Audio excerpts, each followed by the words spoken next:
नमस्कार। आकाशवाणी से प्रस्तुत है समाचार प्रभात।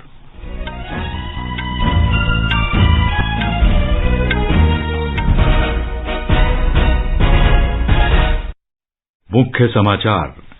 प्रधानमंत्री की आर्थिक सलाहकार परिषद ने कहा है, अगर अगले 25 वर्ष तक आर्थिक वृद्धि दर 7 से 7.5% रहती है तो भारत 2047 तक $200 खरब की अर्थव्यवस्था बन जाएगा। विश्व बैंक ने कोरोना महामारी के दौरान उत्पादन बढ़ाने के लिए भारत सरकार के प्रयासों की सराहना की। सरकार आगामी खरीफ विपणन वर्ष 2022-23 के दौरान 518 लाख टन चावल की खरीद करेगी। पूर्व उप मुख्यमंत्री ताराचंद सहित जम्मू कश्मीर के 64 वरिष्ठ कांग्रेस नेताओं ने श्री गुलाम नबी आजाद के समर्थन में पार्टी से त्याग पत्र दिया। झारखंड सरकार ने झारखंड मुक्ति मोर्चा, कांग्रेस और राष्ट्रीय जनता दल विधायकों को एकजुट रखने के लिए छत्तीसगढ़ के होटल में भेजा। विदेश मंत्री सुब्रमण्यम जयशंकर भारत यूएई रणनीतिक वार्ता के लिए आज संयुक्त अरब अमीरात के 3 दिन के दौरे पर हो रहे हैं रवाना। देश भर में आज गणेश चतुर्थी श्रद्धा और आस्था से मनाई जा रही है। मौसम विभाग ने अगले 5 दिन तक देश के दक्षिण और उत्तर पूर्वी क्षेत्र में भारी वर्षा का अनुमान व्यक्त किया है और एशिया कप क्रिकेट में आज भारत का दूसरा मैच हांगकांग के साथ। बांग्लादेश को हराकर अफगानिस्तान सुपर 4 स्टेज के लिए क्वालिफाई करने वाली पहली टीम।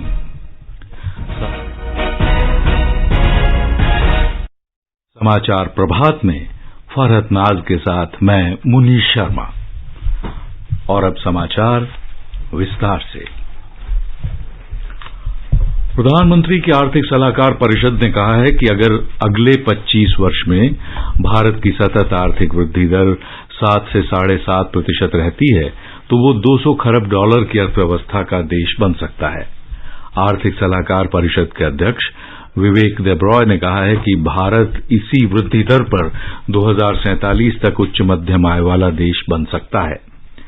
उन्होंने कहा कि अगर भारत 7 से 7.5% की वृद्धि दर को बनाए रखता है तो देश की प्रति व्यक्ति वार्षिक आय लगभग $10,000 हो जाएगी। भारत $27 अरब के सकल घरेलू उत्पाद के साथ दुनिया की 6ठी सबसे बड़ी अर्थव्यवस्था है और वो इस समय विकासशील देश के रूप में वर्गीकृत है। श्री देब्रॉय कल नई दिल्ली में इंडिया 800 के लिए प्रतिस्पर्धी कार्य योजना जारी करने से संबंधित कार्यक्रम में बोल रहे थे। उन्होंने कहा कि प्रधानमंत्री नरेंद्र मोदी ने वर्ष 2047 तक भारत को एक विकसित राष्ट्र बनाने का महत्वाकांक्षी लक्ष्य तय किया है, जिसका अर्थ है भारत उच्च मध्यम आय श्रेणी में आ जाएगा और उसकी स्थिति पूरी तरह बदल जाएगी। विश्व बैंक की परिभाषा के अनुसार प्रति व्यक्ति $12,000 से अधिक की वार्षिक आय का देश उच्च आय के देश के रूप में गिना जाता है। अंतर्राष्ट्रीय मुद्रा कोष के अनुसार 2022-23 में भारतीय अर्थव्यवस्था के 7.4% तक वृद्धि का अनुमान है और वो दुनिया की सबसे तेजी से बढ़ने वाली अर्थव्यवस्था बन जाएगा। विश्व बैंक ने कोरोना महामारी के दौरान उत्पादन बढ़ाने के भारत सरकार के प्रयासों की सराहना की है।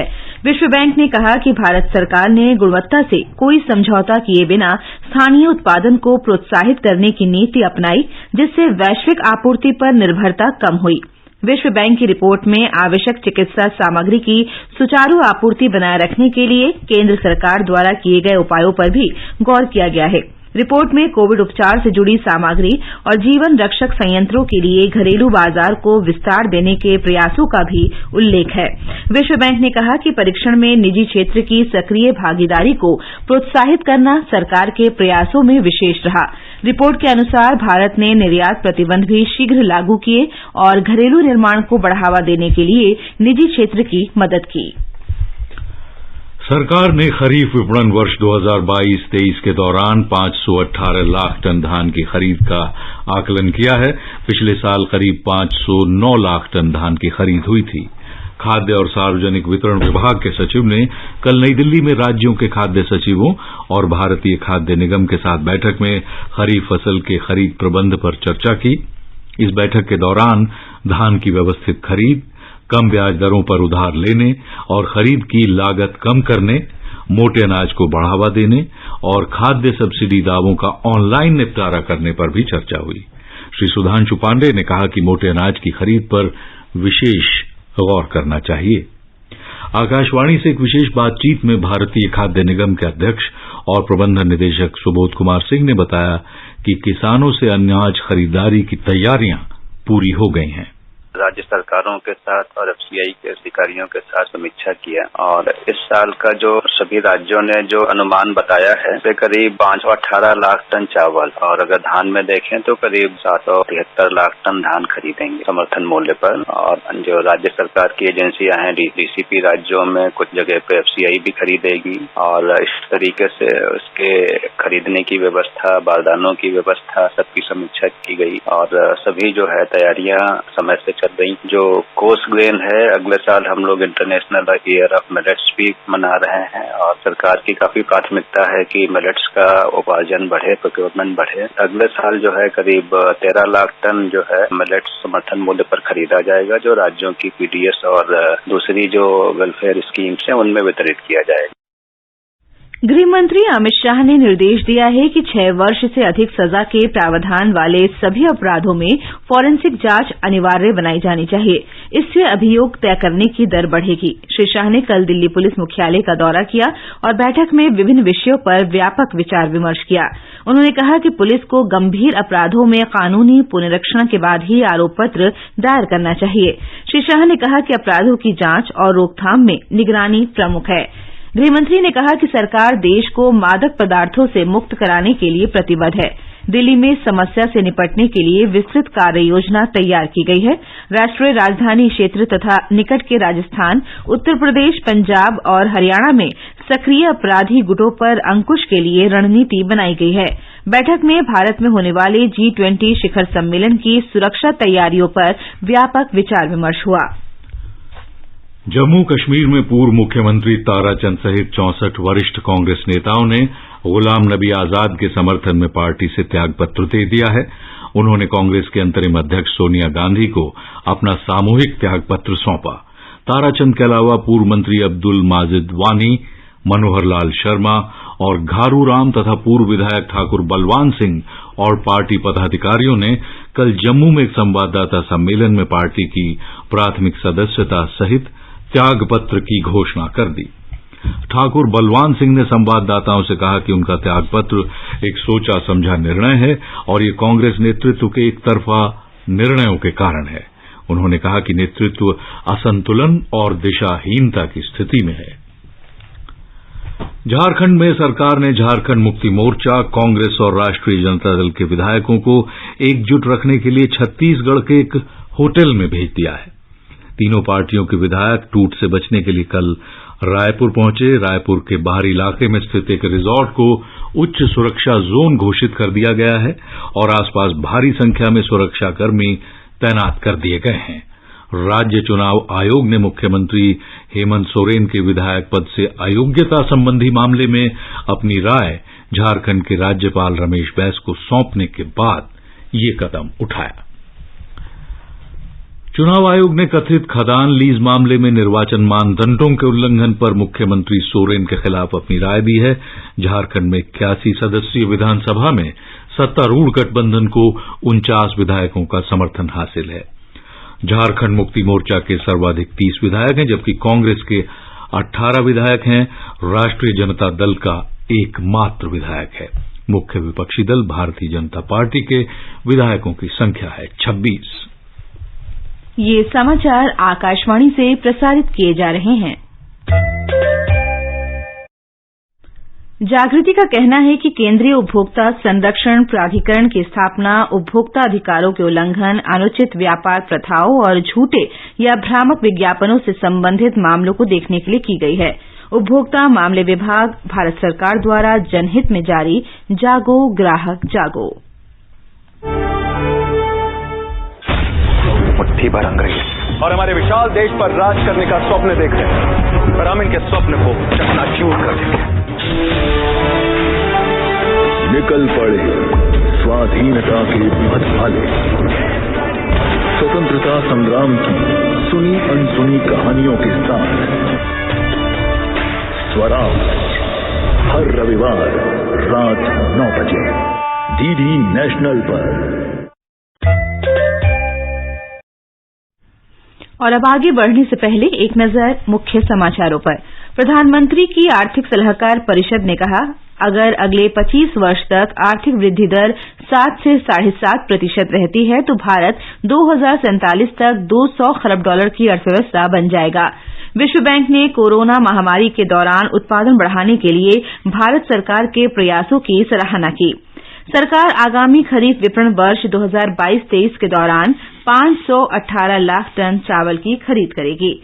पूर्व उप मुख्यमंत्री ताराचंद सहित जम्मू कश्मीर के 64 वरिष्ठ कांग्रेस नेताओं ने श्री गुलाम नबी आजाद के समर्थन में पार्टी से त्यागपत्र दिया।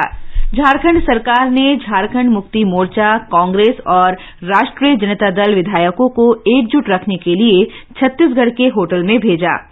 विदेश मंत्री सुब्रमण्यम जयशंकर भारत यूएई रणनीतिक वार्ता के लिए आज संयुक्त अरब अमीरात के 3 दिन के दौरे पर रवाना होंगे। देश भर में आज गणेश चतुर्थी श्रद्धा और आस्था के साथ मनाई जा रही है।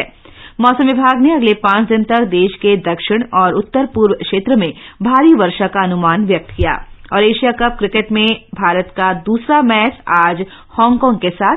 बांग्लादेश को हराकर अफगानिस्तान सुपर 4 स्टेज के लिए क्वालीफाई करने वाली पहली टीम बनी।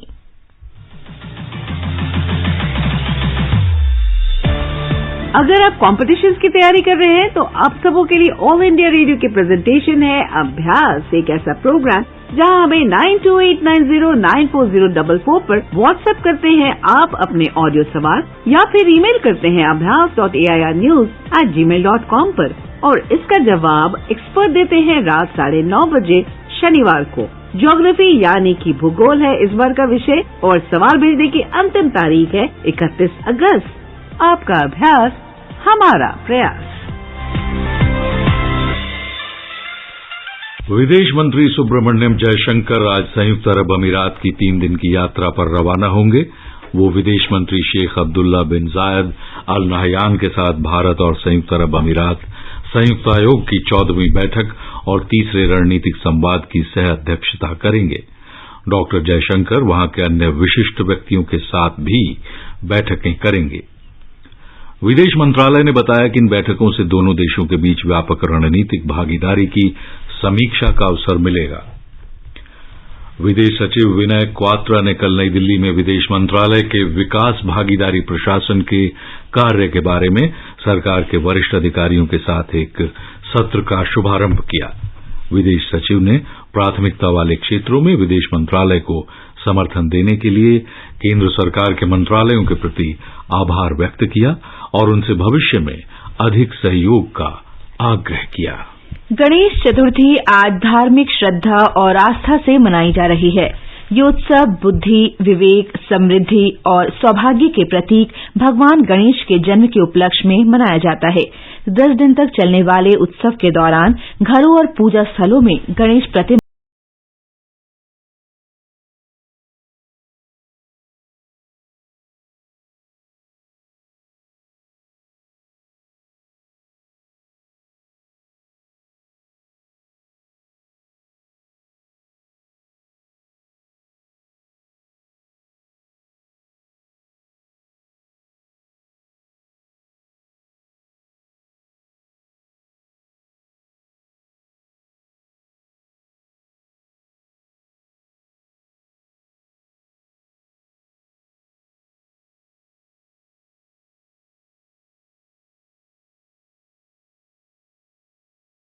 अलग अलग वर्गों के लोग इस त्योहार को बड़े स्तर पर मनाते हैं।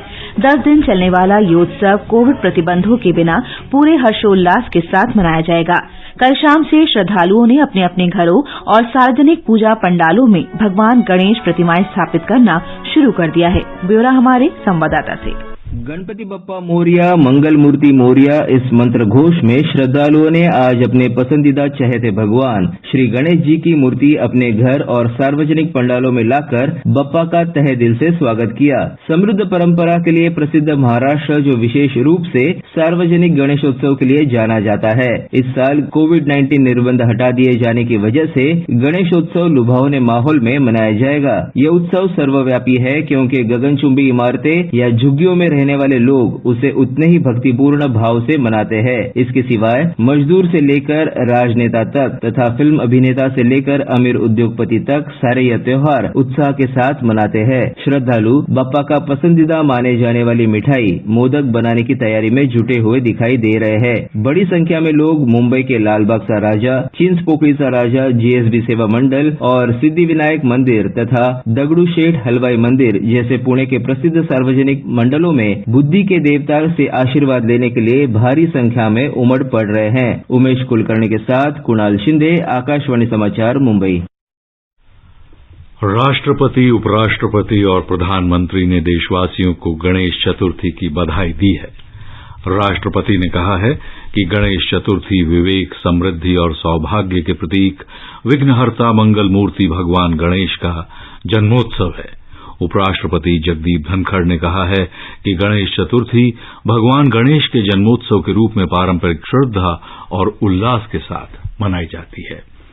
प्रधानमंत्री नरेंद्र मोदी ने गणेश चतुर्थी के अवसर पर लोगों को बधाई दी है। अपने ट्वीट संदेश में प्रधानमंत्री ने आशा व्यक्त की है कि भगवान गणेश का आशीर्वाद सदैव देशवासियों पर बना रहे। मौसम विभाग ने देश के दक्षिण और उत्तर पूर्व में अगले 5 दिनों तक तेज वर्षा का अनुमान व्यक्त किया है। मौसम विभाग ने कहा कि दक्षिणी प्रायद्वीप, बिहार, पश्चिम बंगाल और सिक्किम के उप हिमालयी क्षेत्र तथा पूर्वोत्तर में अगले कुछ दिन तक तेज वर्षा हो सकती है। बिहार और पश्चिम बंगाल सहित देश के पूर्वी भागों में गरज के साथ वर्षा और आंधी की संभावना है। तेलंगाना, तमिलनाडु और कर्नाटक सहित दक्षिणी राज्यों तथा उत्तर पश्चिम और मध्य क्षेत्रों में भी अगले कुछ दिनों तक वर्षा हो सकती है। एशिया कप क्रिकेट में आज भारत ग्रुप ए के अपने दूसरे मैच में हांगकांग के साथ खेलेगा। पहले मैच में भारत ने पाकिस्तान को पराजित किया था। ये मैच दुबई अंतर्राष्ट्रीय स्टेडियम में शाम 7:30 बजे से खेला जाएगा। मैच जीतने पर सुपर 4 राउंड में भारत की जगह पक्की हो जाएगी। आकाशवाणी से इस मैच का हिंदी और अंग्रेजी में सीधा प्रसारण किया जाएगा। ग्रुप बी में कल रात शारजाह में अफगानिस्तान ने बांग्लादेश को 7 विकेट से हरा दिया। 128 रन के लक्ष्य के जवाब में अफगानिस्तान ने 18 ओवर और 3 गेंद में 3 विकेट के नुकसान पर 131 रन बनाकर मैच जीता और सुपर 4 राउंड में अपनी जगह पक्की कर ली। और अब आजाद भारत की बात आकाशवाणी के साथ की आज की कड़ी में हम आपके लिए केंद्र में भारतीय जनता पार्टी की सरकारों के गठन की जानकारी लेकर आए हैं।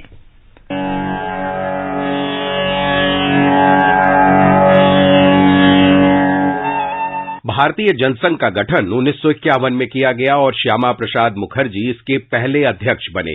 जनसंघ ने जाति और धर्म से ऊपर उठकर सभी मुद्दों के प्रति राष्ट्रीय दृष्टिकोण अपनाया। 1977 में भारतीय जनसंघ का विलय अन्य पार्टियों के साथ जनता पार्टी में हो गया था। इसके बाद 1980 में जनता पार्टी के साथ मतभेद होने पर पूर्ववर्ती जनसंघ के सदस्यों ने पार्टी छोड़ दी और अटल बिहारी वाजपेयी के नेतृत्व में भारतीय जनता पार्टी की स्थापना हुई। 1979 के आम चुनावों में भारतीय जनता पार्टी ने 85 सीटें जीती और विश्वनाथ प्रताप सिंह के नेतृत्व में बनी जनता दल सरकार का समर्थन किया। इसके बाद 1991 के चुनाव में भाजपा को 120 सीटों पर कामयाबी मिली। 1996 में 161 सीटें जीतकर पार्टी लोकसभा में सबसे बड़े राजनीतिक दल के रूप में उभरी। अटल बिहारी वाजपेयी ने प्रधानमंत्री पद की शपथ ली, लेकिन उनकी सरकार बहुमत सिद्ध करने में विफल रही और 13 दिन बाद ही सरकार गिर गई। 1998 में भाजपा ने राष्ट्रीय जनतांत्रिक गठबंधन सरकार बनाई और अटल बिहारी वाजपेयी दूसरी बार प्रधानमंत्री बने, लेकिन ये सरकार 1 वर्ष में ही गिर गई। 1999 में अटल बिहारी वाजपेयी तीसरी बार प्रधानमंत्री बने और भाजपा के नेतृत्व में गठबंधन ने 5 वर्ष का अपना कार्यकाल पूरा किया। हम भी अपने ढंग से देश की सेवा कर रहे हैं और अगर हम देशभक्त न होते और अगर हम निस्वार्थ भाव से राजनीति में अपना स्थान बनाने का प्रयास न करते और हमारे इन प्रयासों के पीछे 40 साल की साधना है। ये कोई आकस्मिक जनादेश नहीं है, कोई चमत्कार नहीं हुआ है। हमने मेहनत की, हम लोगों में गए, हमने संघर्ष किया है। पार्टी 365 दिन चलने वाली पार्टी है। ये कोई चुनाव में कुकुर मुक्के की तरह से खड़ी होने वाली पार्टी नहीं है। आज हमें अकारण कटघरे में खड़ा किया जा रहा है क्योंकि हम थोड़ी ज्यादा सीटें नहीं ले सके। हम मानते हैं हमारी कमजोरी है, हमें बहुमत मिलना चाहिए। राष्ट्रपति ने हमें अवसर दिया, हमने उसका लाभ उठाने की कोशिश की, हमें सफलता नहीं मिली, वो अलग बात है। लेकिन हम फिर भी सदन में सबसे बड़े विरोधी दल के रूप में बैठेंगे और आपको हमारा सहयोग लेकर सदन चलाना पड़ेगा, इस बात को मत भूलिए। 2014 में 16वीं लोकसभा के चुनाव में राष्ट्रीय जनतांत्रिक गठबंधन ने भारी बहुमत प्राप्त कर नरेंद्र मोदी के नेतृत्व में सरकार बनाई। 30 वर्ष बाद पहली बार पार्टी ने लोकसभा में 282 सीटें जीतकर स्पष्ट बहुमत हासिल किया। समाज की आखिरी पंक्ति में खड़े आखिरी व्यक्ति तक सरकारी लाभ पहुंचे, ये सुनिश्चित करना, यही तो है सबका साथ सबका विकास। जब सरकारी मशीनरी का लक्ष्य हर पात्र व्यक्ति तक पहुंचने का तो फिर पक्षपात भेदभाव टिक ही नहीं सकता। इसलिए हमारा ये सेवा भाव अभियान सोशल जस्टिस, सामाजिक न्याय का बहुत बड़ा माध्यम है। 2019 में 17वें आम चुनाव में प्रधानमंत्री नरेंद्र मोदी के नेतृत्व में भारतीय जनता पार्टी ने अकेले 303 सीटें जीतकर इतिहास रच दिया। हमारे देश में दशकों तक कुछ राजनीतिक दलों ने सिर्फ वोट बैंक की राजनीति की। कुछ लोगों को ही वायदे करो, ज्यादातर लोगों को तरसा कर रखो। भेदभाव, भ्रष्टाचार, ये सब वोट बैंक की राजनीति का साइड इफेक्ट था। लेकिन भाजपा ने इस वोट बैंक की राजनीति को न सिर्फ टक्कर दी है, बल्कि इसके नुकसान देशवासियों को समझाने में भी सफल रही। इस अंक में बस इतना ही। कल आपसे फिर मुलाकात होगी। शशांक कुमार, आकाशवाणी समाचार, दिल्ली।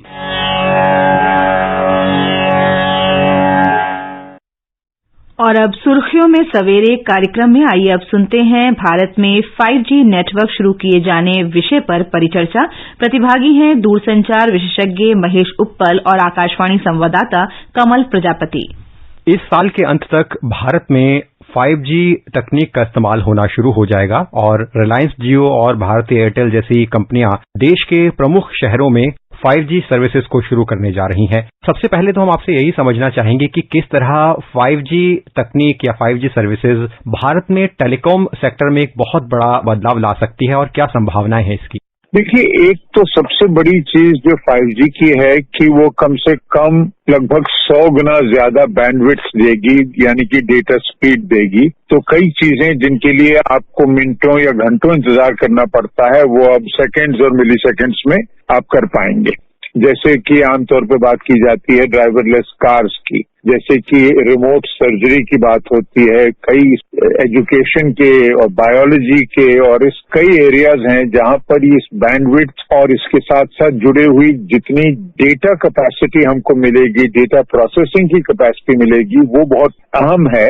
और उसकी वजह से हम कई काम और कर पाएंगे जो आज नहीं कर पाते क्योंकि डेटा प्रोसेसिंग कैपेसिटी इतनी नहीं है। 5G तकनीक किस तरह से आर्टिफिशियल इंटेलिजेंस को बढ़ावा देगी और इससे हम कैसे देखते हैं कि आगे आने वाले समय में जो इंडस्ट्रीज हैं या जो एजुकेशन का सेक्टर है उसमें जो कई जटिलताएं हैं उसको खत्म करने में मदद मिलेगी और इन क्षेत्रों को इससे लाभ पहुंचने में मदद मिलेगी। जब हम स्पीड और कैपेसिटी बढ़ा देंगे तब हम 50 ऐसे चीजें हैं जिनके अंदर से हम डेटा से इन्फ्रेंस कर पाएंगे, कंक्लूड कर पाएंगे, उसके बेसिस पे डिसीजन ले पाएंगे। जैसे सपोज आपको ट्रैफिक मैनेज करनी है, आपको उस ट्रैफिक में क्या पैटर्न है वो आम आदमी के लिए बड़ा मुश्किल है पता लगाना, पर एक अच्छा खासा डेटा सेट हो बहुत बड़ा तो एआई से आपको इस किस्म के पैटर्न्स देखने में काफी मदद मिलेगी। इकोनॉमी में है, हेल्थ में, अब डिजीज प्रोपगेशन में, वायरस ग्रोथ, इन सब में जो मेन अड़चन आती है कि हमारे डेटा सेट जो हैं वो बहुत छोटे होते हैं और वो इसलिए छोटे होते हैं क्योंकि हमारे पास कैपेसिटी नहीं है उसको मैनेज। तो जब आपके पास ये स्पीड और कैपेसिटी आ जाएगी तो आप बहुत बड़े डेटा सेट यूज कर पाएंगे और उसकी वजह से जो आपकी कंक्लूजन या इन्फ्रेंस रहेंगे वो भी उतने ही बेटर क्वालिटी के होंगे। भारत को 5G नेटवर्क के मामले में आत्मनिर्भर बनाने के लिए सरकार ने कई पहल की है। इसमें एक पहल तो ये कि सरकार ने जो 5G की स्वदेशी तकनीक है उसके परीक्षण के कार्यक्रम शुरू किए हैं और साथ में स्वदेशी तकनीक को प्रोत्साहन सरकार द्वारा दिया जा रहा है। तो भारत की अपनी 5G तकनीक की क्षमता को आप कैसे देखते हैं? 5G के दो पहलू हैं। एक तो ये है कि ये एक प्रोग्रेशन है 2G, 3G, 4G, 5G का, और दूसरी तरफ से 5G में कई ऐसी फंक्शनैलिटीज, ऐसे उपयोग, ऐसे एप्लीकेशंस आ रही हैं जो बिल्कुल ही पहले सोची नहीं गई थी या उनको इस तरीके से लोगों ने सोचा नहीं था। तो जो नई चीजें हैं खासकर, उसमें तो जाहिर है भारत उसी पॉइंट पे है जैसे बाकी देश हैं। तो वहां पर भारतीय तकनीक की, भारतीय ब्रेन पावर की, भारतीय कैपेसिटी की काफी वैल्यू है और काफी रेलेवेंस है। हमने कुछ नींव डाली है, कुछ नए कार्यक्रम शुरू किए हैं। भारत के अंदर कई ऐसी क्षमताएं हैं, ऐसी स्ट्रेंथ्स हैं जिसका हम जरूर इस्तेमाल कर सकेंगे, और यदि हम इन दोनों चीजों को ध्यान में रखें तो भारत का रोल इस टेक्नोलॉजी में काफी आगे बढ़ सकता है। और फरहत, अब बताएं क्या है खास आज के अखबारों में? जी मुनीश, सभी समाचार पत्रों के पहले पन्ने गणेश चतुर्थी के रंग में रंगे नजर आते हैं। दैनिक भास्कर ने आज से शुरू हो रहे आयोजन का समाचार सचित्र प्रकाशित करते हुए मुख्य पृष्ठ पर पहला शीर्षक दिया है, आज से शुभ लाभ मंगल के महापर्व का श्री गणेश। जबकि दैनिक ट्रिब्यून ने दिल्ली प्रदूषण समिति के इस निर्देश को सबसे ऊपर छापा है कि यमुना में मूर्ति विसर्जन करने पर 50,000 रुपये का जुर्माना या 6 साल जेल की सजा भी हो सकती है। हिन्दुस्तान की सुर्खी है, उत्तराखंड में समान नागरिक संहिता 2 माह में लागू होगी। पत्र याद दिलाता है कि विधानसभा चुनाव प्रचार के दौरान मुख्यमंत्री पुष्कर धामी ने वादा किया था कि भाजपा सरकार आने पर वे उत्तराखंड में कॉमन सिविल कोड लागू कर देंगे, और 23 मार्च को इस प्रस्ताव को मंजूरी दे दी गई थी। पत्र का कहना है कि स्वतंत्रता के बाद यूनिफॉर्म सिविल कोड लागू करने वाला उत्तराखंड देश का पहला राज्य हो जाएगा। हालांकि गोवा में यह कानून स्वतंत्रता से पहले से लागू है। अमर उजाला ने भारतीय सेना के 14 सदस्यीय दल का चित्र पहले पृष्ठ पर प्रकाशित करते हुए शीर्षक दिया है, जोश हाई 21, 1000 फुट पर लहराया तिरंगा। लद्दाख के जनसंकार क्षेत्र की दुर्गम चोटियों में से एक माउंट कॉन्ग यास से 1 पर झंडा फहराया है गुरखा यूनिट के जवानों ने। लोकसत्ते ने गंभीर अपराधों की फॉरेंसिक जांच अनिवार्य बनाने संबंधी गृहमंत्री के निर्देश को बड़ी खबर बनाया है। नवभारत टाइम्स सहित कई अखबारों ने सर्वोच्च न्यायालय द्वारा गुजरात हिंसा से जुड़े केस बंद किए जाने के समाचार को प्रमुखता से छापा है। अखबार ने सुप्रीम कोर्ट के इस निर्देश को भी बॉक्स में प्रकाशित किया है कि बचे हुए नरोदा गांव मामले में कानून के मुताबिक ट्रायल को पूरा किया जाए। राजस्थान पत्रिका सोशल मीडिया पर आपत्तिजनक पोस्ट शेयर करने के मामले में फिल्म अभिनेता और आलोचक कमाल राशिद खान उर्फ KRK की मुंबई हवाई अड्डे पर गिरफ्तारी और 14 दिन की न्यायिक हिरासत में भेजे जाने के समाचार को ट्रेंडिंग न्यूज कॉलम में पहले पन्ने पर जगह दी है। और अंत में इस बुलेटिन के मुख्य समाचार एक बार फिर। प्रधानमंत्री की आर्थिक सलाहकार परिषद ने कहा, अगर अगले 25 वर्ष तक आर्थिक वृद्धि दर 7 से 7.5% रहती है तो भारत 2047 तक $200 खरब की अर्थव्यवस्था बन जाएगा। विश्व बैंक ने कोरोना महामारी के दौरान उत्पादन बढ़ाने के लिए भारत सरकार के प्रयासों की सराहना की है। सरकार खरीफ विपणन वर्ष 2022-23 के दौरान 518 लाख टन चावल की खरीद करेगी। पूर्व उप मुख्यमंत्री ताराचंद सहित जम्मू कश्मीर के 64 वरिष्ठ कांग्रेस नेताओं ने श्री गुलाम नबी आजाद के समर्थन में पार्टी से त्यागपत्र दे दिया है। झारखंड सरकार ने झारखंड मुक्ति मोर्चा, कांग्रेस और राष्ट्रीय जनता दल विधायकों को एकजुट रखने के लिए छत्तीसगढ़ के एक होटल में भेजा। विदेश मंत्री सुब्रमण्यम जयशंकर भारत UAE रणनीतिक वार्ता के लिए आज संयुक्त अरब अमीरात के 3 दिन के दौरे पर होंगे रवाना। देश भर में आज गणेश चतुर्थी श्रद्धा और आस्था से मनाई जा रही है। मौसम विभाग ने अगले 5 दिन तक देश के दक्षिण और उत्तर पूर्वी क्षेत्र में भारी वर्षा का अनुमान व्यक्त किया है। और एशिया कप क्रिकेट में आज भारत का दूसरा मैच हांगकांग से बांग्लादेश को हराकर अफगानिस्तान सुपर 4 स्टेज के लिए क्वालीफाई करने वाली पहली टीम। और इसके साथ ही समाचार प्रभात का ये अंक समाप्त होता है। नमस्कार।